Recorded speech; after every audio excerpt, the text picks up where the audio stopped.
In a world full of dreamers, only a few become doers. The difference between the person who succeeds and the person who doesn't is not talent, not luck, not even intelligence. It is the relentless, burning desire to outwork everyone in the room. Success doesn't fall from the sky. It is built, brick by brick, hour by hour, sacrifice by sacrifice. While others sleep, you grind. While others complain, you create. While others wait for the perfect moment, you make every moment count. History has never been written by the comfortable. It has always been written by those who pushed harder, stayed longer, and refused to quit when things got tough. You were not born to be average. You were not born to blend in. You were born to rise, and rising requires work that most people are simply not willing to do. The question is not whether you have the ability. The question is, do you have the hunger? Today, we talk about what it truly means to outwork everyone. Discipline is the foundation upon which every great life is built. It is not glamorous. It is not exciting. It does not trend on social media. But it is the single most powerful force that separates those who achieve from those who only dream. Motivation is the spark that starts the fire, but discipline is the fuel that keeps it burning long after the excitement fades away. Every successful person you admire, every athlete, every entrepreneur, every leader, got there not because they always felt like working, but because they worked whether they felt like it or not. Think about the mornings when your alarm goes off and every part of your body tells you to stay in bed. Think about the evenings when you are exhausted, drained, and all you want to do is rest. Those are not moments of weakness. Those are the exact moments that define you. Because anyone can work when they feel good. Anyone can show up when the energy is high and the crowd is cheering. But the person who shows up in silence, in pain, in doubt, that person is building something that cannot be broken. Discipline is a daily decision. It is not something you are born with. It is something you build, rep by rep, day by day, choice by choice. Every time you choose the harder path, you are strengthening a muscle that most people never even train. Every time you do what needs to be done without waiting for permission from your emotions, you are writing a new story for your life, one where you are in control, not your feelings. The world will constantly offer you distractions. Comfort, entertainment, shortcuts, excuses, they are everywhere. And they are dressed beautifully. They will look reasonable. They will feel justified. But every distraction you accept is a withdrawal from your future. Discipline is the ability to look at what feels good right now and choose what is right for your goals instead. That is not punishment, that is power. Many people misunderstand discipline. They think it means being harsh on yourself, living without joy, or never resting. That is not discipline, that is destruction. True discipline means structure. It means knowing your priorities and protecting them. It means building a life with enough order that your goals are not left to chance, but are pursued with intention every single day. Rest is part of discipline. Recovery is part of discipline. But both happen on your terms, not as an escape from responsibility. Once you commit to discipline as a way of life, something remarkable begins to happen. The struggle starts to feel normal. The hard days become expected rather than devastating. You stop waiting to feel ready, because you understand that readiness is built through action, not felt before it. And slowly, quietly, without announcement, you begin to change. You begin to outgrow the version of yourself that needed motivation to move. But discipline alone, as powerful as it is, still requires something deeper to sustain it, and that is where sacrifice enters the conversation. Nobody reaches greatness with their hands full of comfort. At some point, every person who has ever built something meaningful had to look at something they loved, something they enjoyed, something that felt safe, and let it go. Sacrifice is not a punishment that life hands you. It is a choice that you make when you decide that your future matters more than your present comfort. It is the moment you stop asking, "What do I want right now?" and start asking, "What does my goal require from me?" That shift in thinking is where ordinary people end and extraordinary ones begin. The hardest part about sacrifice is that it is rarely dramatic. It is not one big moment of giving everything up. It is quiet. It is daily. It is canceling plans when others are going out. It is sleeping less when the work demands more. It is spending your weekends building while your friends are relaxing. Nobody claps for those moments. Nobody sees them. There is no crowd, no applause, no recognition. Just you and your commitment, alone in a room, choosing your dream over your comfort one more time. People often romanticize success, but refuse to romanticize sacrifice. They want the result without the process. They want the trophy without the training. They want the business without the sleepless nights. But life does not work that way.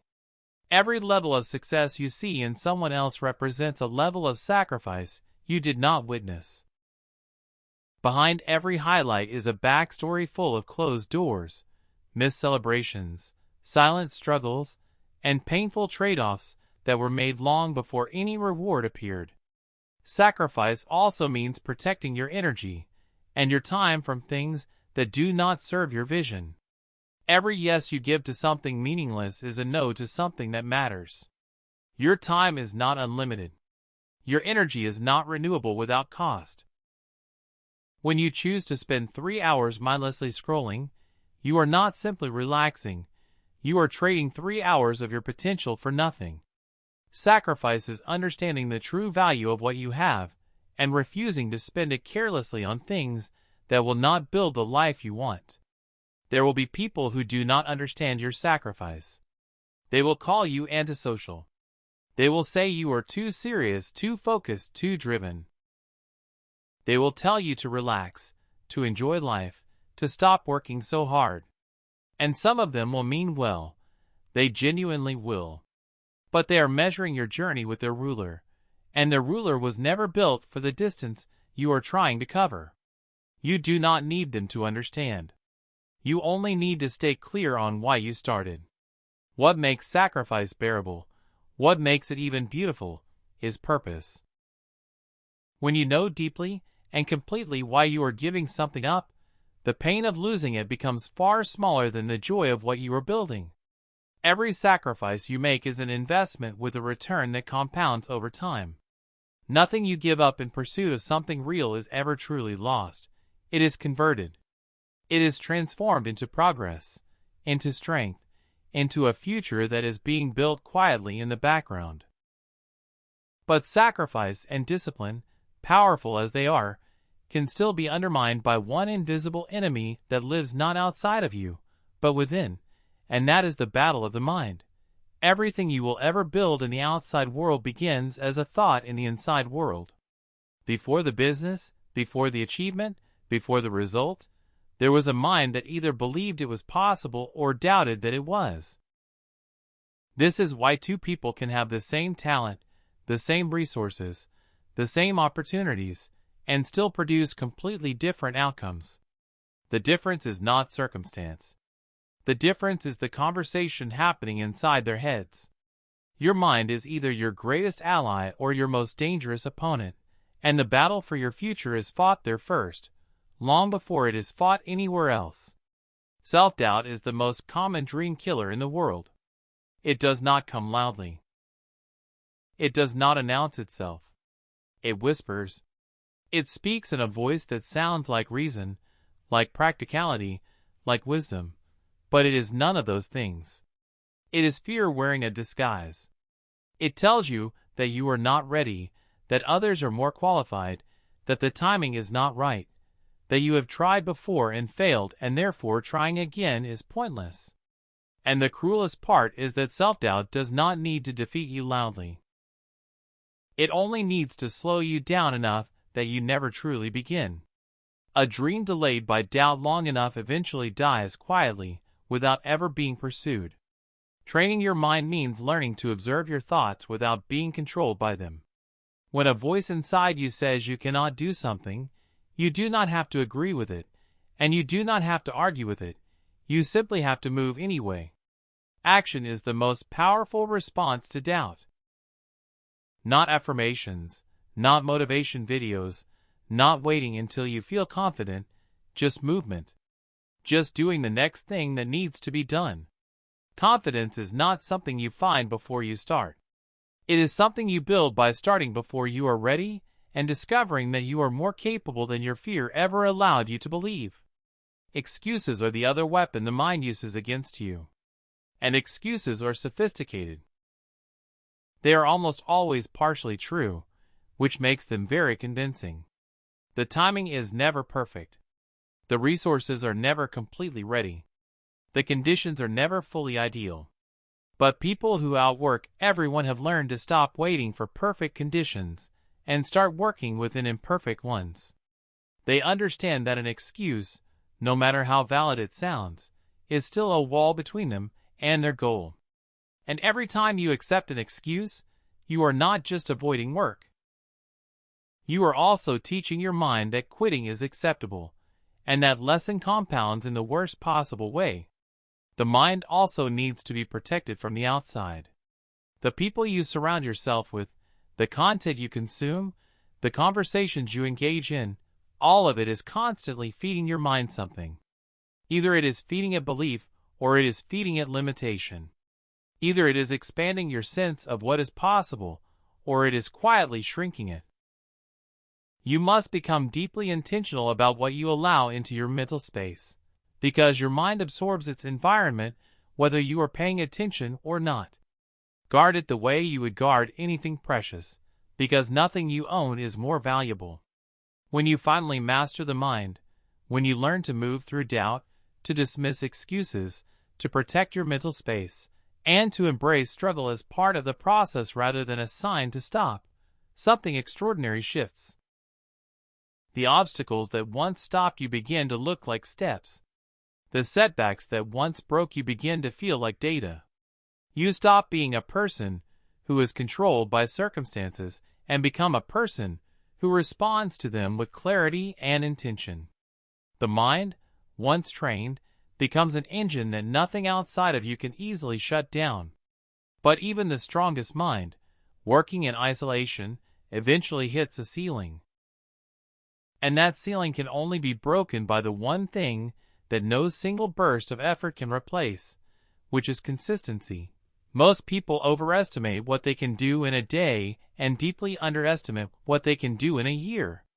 They start strong, burn bright for a week or two, and then slowly fade back into old habits when the results do not come fast enough. This is the trap that catches the majority of people who try to change their lives. They are not lacking effort, they are lacking continuity. Consistency is not about being perfect every single day. It is about showing up every single day, even imperfectly, even incompletely, even when the progress is invisible to everyone including yourself. It is the commitment to keep going when going feels pointless. The world is obsessed with breakthroughs. Everyone wants the viral moment, the overnight success, the sudden transformation. But what the world does not show you is the years of quiet, unglamorous, repetitive work that happened before the breakthrough became visible. Every overnight success has a backstory measured in years, not hours. Every sudden rise was actually a slow build that finally crossed a threshold where the outside world could see it. Consistency is what happens in the dark, before the applause, before the recognition, before the reward. It is the part of the story that most people skip when they tell it, but it is the most important part of all. There is a concept that the most successful people in the world understand deeply, and it is the power of compounding. Small actions, repeated consistently over time, produce results that are completely disproportionate to the size of the individual actions themselves. One page written every day becomes a book in a year. One skill practiced daily becomes mastery in 5 years. One healthy choice made consistently reshapes a body and a life over time. The math of consistency is not linear, it is exponential. But the cruel thing about exponential growth is that it looks like nothing is happening for a very long time, and most people quit right before the curve begins to rise. Consistency also builds identity. Every time you do what you said you would do, you cast a vote for the kind of person you are becoming. Every time you show up when you could have walked away, you are not just completing a task, you are cementing a self-image. You are telling yourself, through action, that you are someone who follows through. And that identity, once built, becomes self-reinforcing. You stop needing external motivation to keep going because your sense of who you are demands that you continue. The most dangerous and powerful thing you can do for your future is to become someone who is known. First by yourself, and then by others, for never stopping. The people who ultimately outwork everyone are rarely the most talented in the room. They are the most consistent. They are the ones who understood early that showing up mattered more than showing off, that the marathon mattered more than the sprint, and that the day you feel least like working is often the most important day to work. Talent without consistency is just potential. And potential that is never acted upon is the greatest waste in the world. But consistency alone, as transformative as it is, still needs a companion to complete the picture, because all the work you put in means very little if you never learn to let it speak for itself. There is a certain kind of power that lives in silence. Not the silence of someone who has nothing to say, but the silence of someone who has chosen to let their work carry the message. In a world where everyone is announcing their next move, posting their plans, and performing their ambition for an audience, the person who simply puts their head down and delivers results stands out in a way that noise never could. Words are cheap and abundant. Results are rare and undeniable. When you train yourself to work without the need for recognition, you build something that cannot be taken away by opinion, criticism, or the judgment of others. Stop telling people what you are going to do, and start showing them what you have done. Every goal you announce before you achieve it is energy spent performing instead of producing. The most respected people in any room are not the loudest. They are the ones whose track record does the introduction before they even open their mouth. Your results will always be more convincing than your promises. Your consistency will always be more impressive than your declarations. And when you finally do speak, people will listen differently, not because your voice changed, but because your work gave your words undeniable weight. This is where the story of outworking everyone completes itself. It was never about being seen working. It was about working so deeply and so consistently that the results could not be ignored. Discipline built the foundation. Sacrifice cleared the path. The mind was trained to push through every wall. Consistency turned small efforts into something enormous. And silence protected the process long enough for the outcome to become undeniable. You do not need to be the loudest person in the room. You do not need to be the most celebrated, the most followed, or the most talked about. You only need to be the one who never stopped, and let everything else follow.